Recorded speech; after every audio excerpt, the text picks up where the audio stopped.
Thank you, Peter. Many thanks for the nice introduction.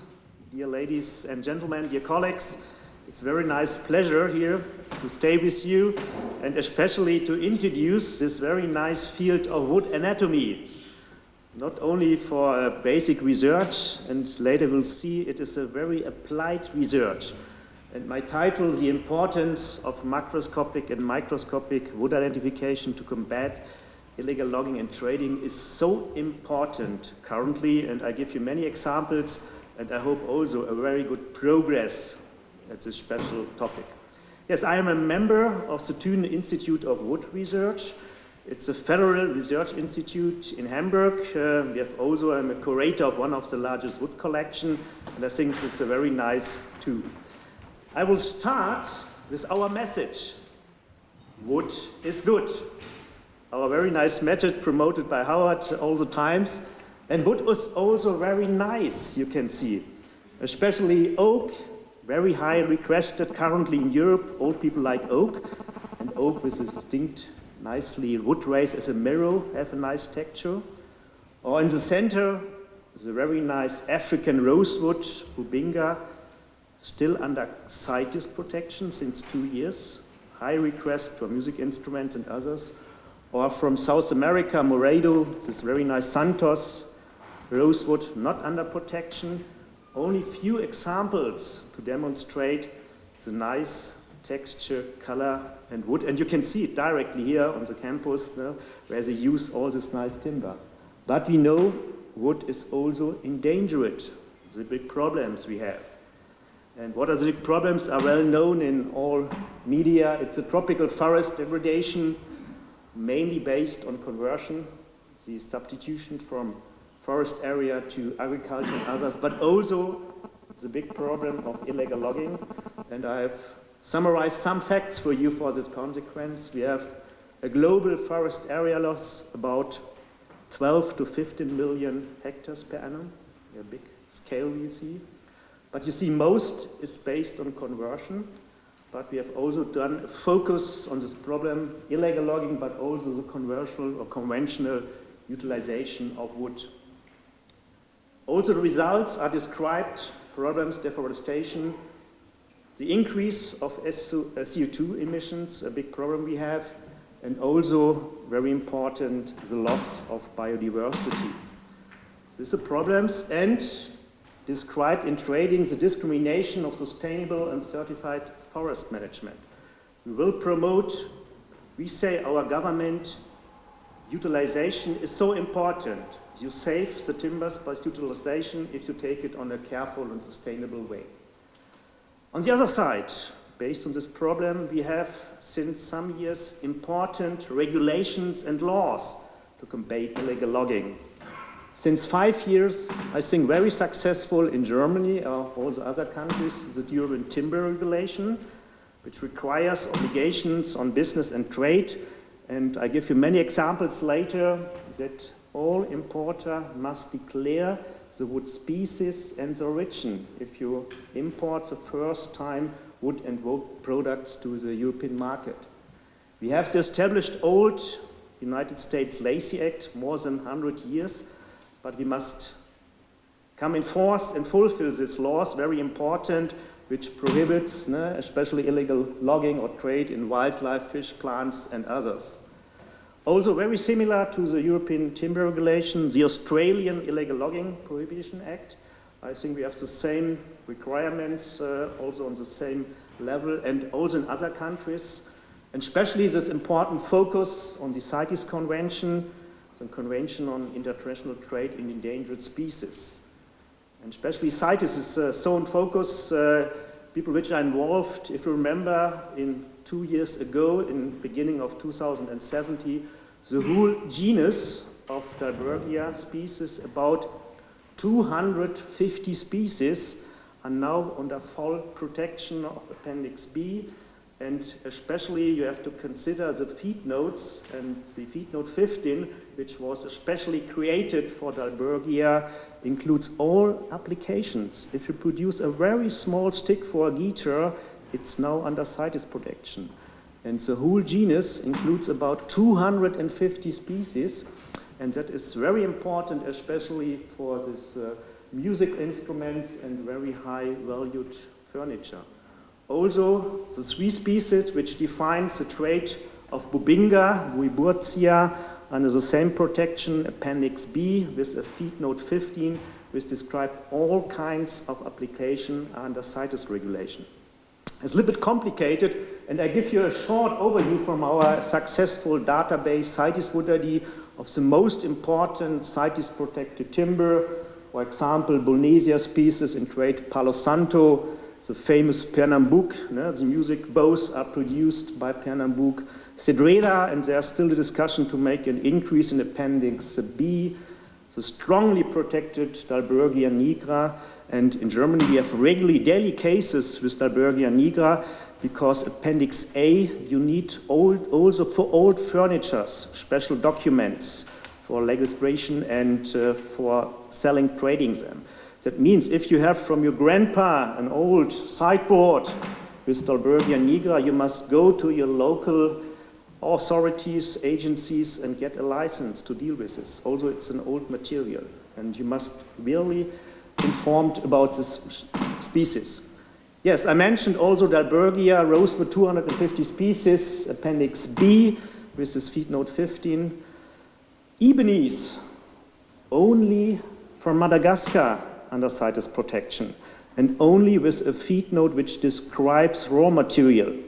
That means if you make an illegal logging of ebonies from Madagascar and produce parts of a guitar, then it can be on a legal trade.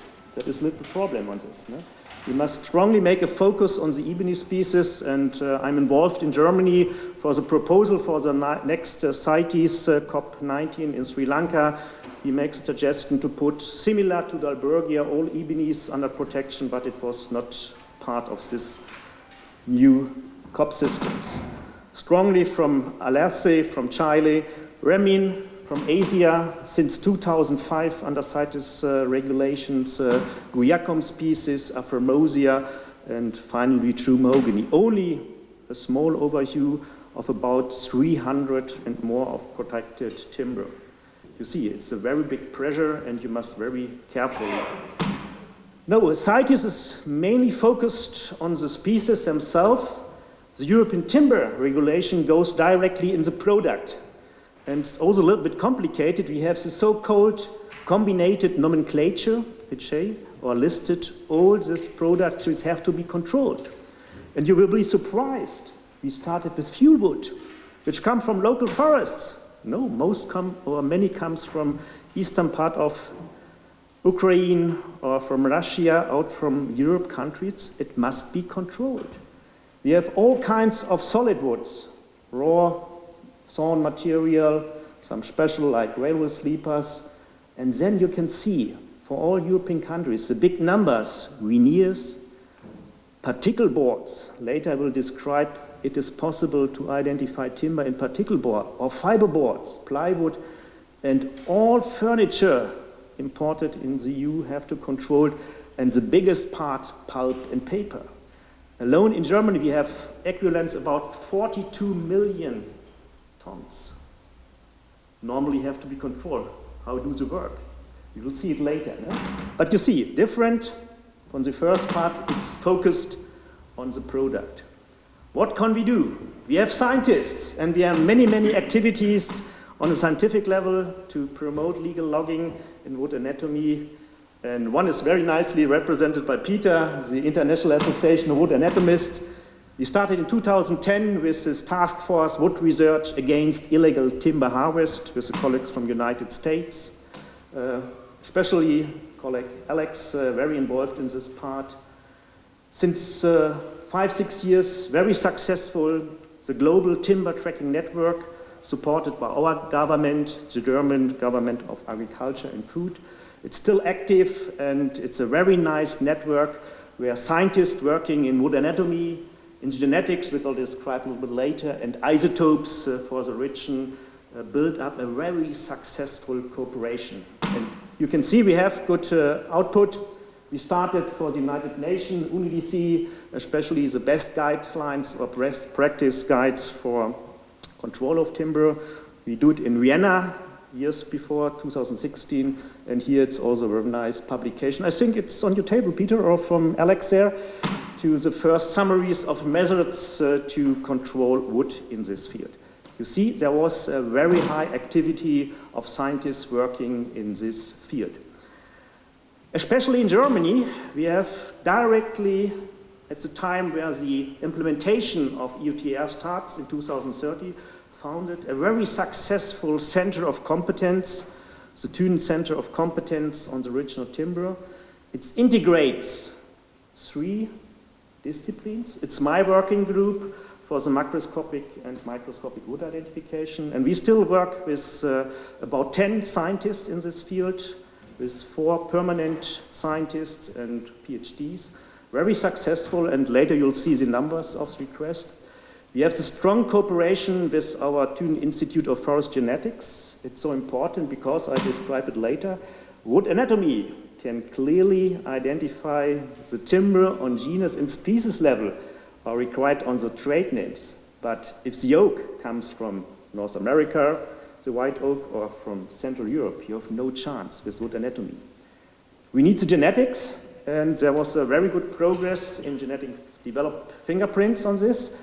And especially the third partner in our institute competence are the colleagues from the International Forestry and Forest Economics, because you need also experience in the evaluation of the certification systems and analysis on the market.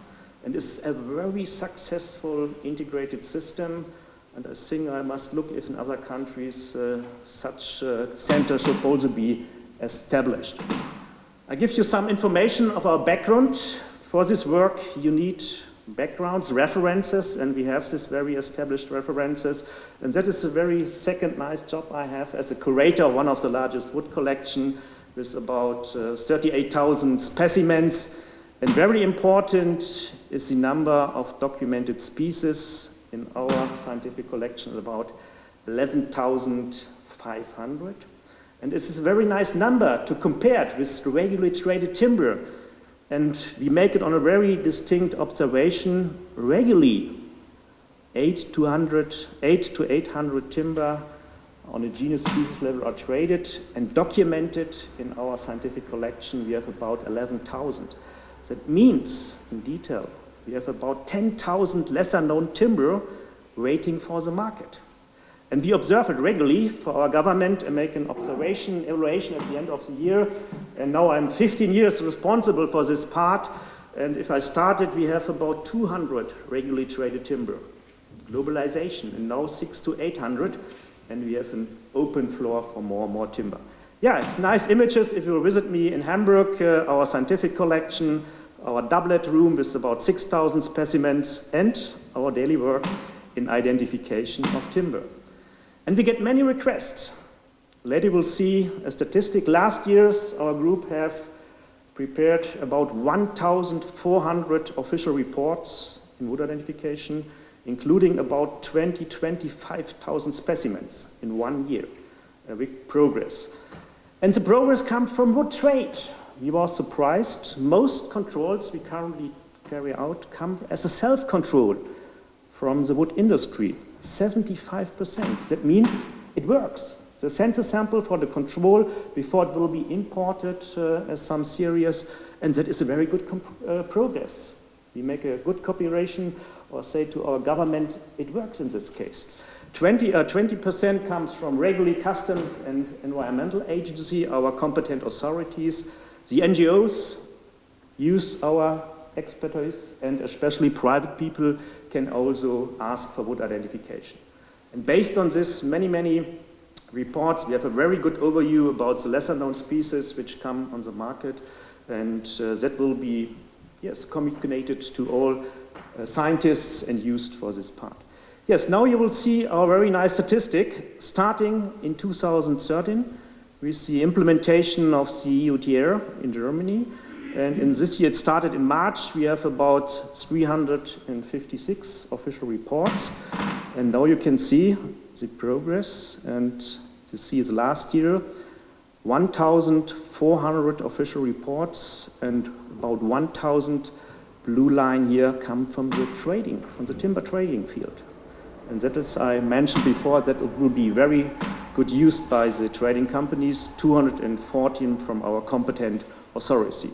And I can also say, or give you the information for this year, it's still increased. We have, before the first months, about 150 more than to compare with the last year. It's a very good progress. Yes, one example to see what's happened on the global market. 4 years ago, we tested a very small plate of a table, consists of 52 individual elements, and we tested all elements on the microscopic level. The plate was declared as certified eucalypt origin from South America, Uruguay, produced in Vietnam and promoted for the German market, hundreds of small plates. And you will be surprised what we find. 20 different tropical timber from Southeast Asia. Nice names like Kasai, Mangium, Biko Biko, Uratmata, Sepiti, and others. We have the references documented in our scientific collection. A strong job for one plate, you can see. And you see in color and texture, so similar, you have no chance. You need wood anatomy, it's so important for this case. What was the problem? The ship, the container ship from Uruguay, who should produce or transport the eucalypts to Vietnam, have a big delay. But they have the contract with the European market, and they must fulfill the contract and collect the timber from Southeast Asia. That is the question we have. Worst case, I must say. But we regularly observe this individual part, and it's very nicely to see how effectful and how good this technique works. Yes, and therefore, you need very important databases. It's one of our most important work to increase, to build up databases, especially who knows the Hamburg Institute we have is a Delta Inky system, a very good tool. Commercial timber includes a microscopic description, about 400 regularly traded timber with up to 100 microscopic characters. We have the Macroscopic data, which also includes technical information for the most important 100 timbers on the market, and very important, which was developed for the European community, for all CITES authority, CITES Wood ID, and we make regularly updates, and I hope end of the year we have promoted or built up a new tool for mobile systems with apps for Android, for Apple, Windows Universal and others, a project founded by our Agency of Nature Protection. It's so important to work with the databases, but it's not only our database. Very, very successful from Elizabeth Wheeler managed the Insight Wood. We use it regularly because Insight have a description about 8,700 timber species. Species genus in this case. And we have references. We need education to use these references, and it's very expected. And we discussed it with Peter. The people asked us that we get a new system with automatical digitized identification. I think we need wood anatomy. It's so difficult.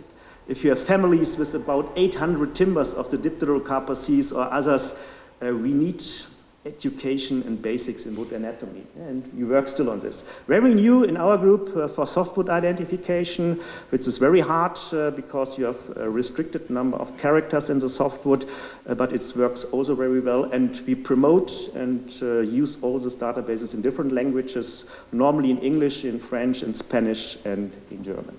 Very, very important. One example to see it here, to describe very high requested in Germany for terrace flooring, the Dipterocarpaces, Bankirai on this level.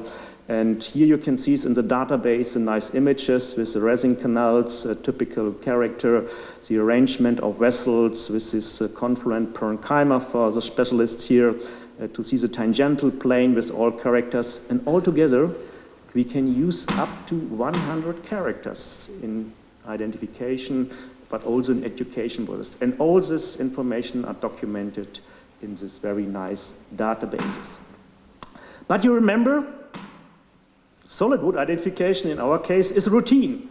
But what is mostly strongly marketed? Particle fiberboards. And we have a big problem because the wood structure is destroyed. You have not anymore the three anatomical direction in transverse, tangential, and radial. you have fibers, macerated fibers. And the problem is the fibers offers you no information. There's only one cell type, vessels. Vessels includes information by the pit structures, by the preparation plates, and you must select out individual vessel for identification in one of these fiber boards. The years, and is still under regulation of EUTR. I discuss it with our government and say, normally you have no chance. But I was surprised if you spend time in education and build up databases in work. And here you can see later, you must believe it, it was a eucalypt.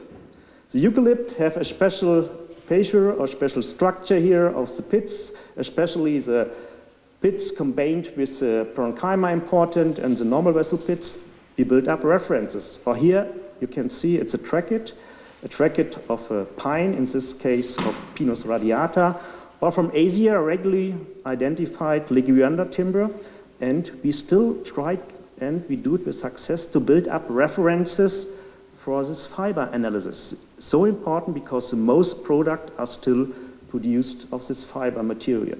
Therefore, we use from our wood collection vouchered material. We make a maceration, put it here in the systems, and then you will, by maceration, build up individual vessel elements, and we make very nice plates for the individual species here for acacia, especially from Asian timber, because the products are still located there, for mangifera, the mango tree, or for the Dipterocarpus.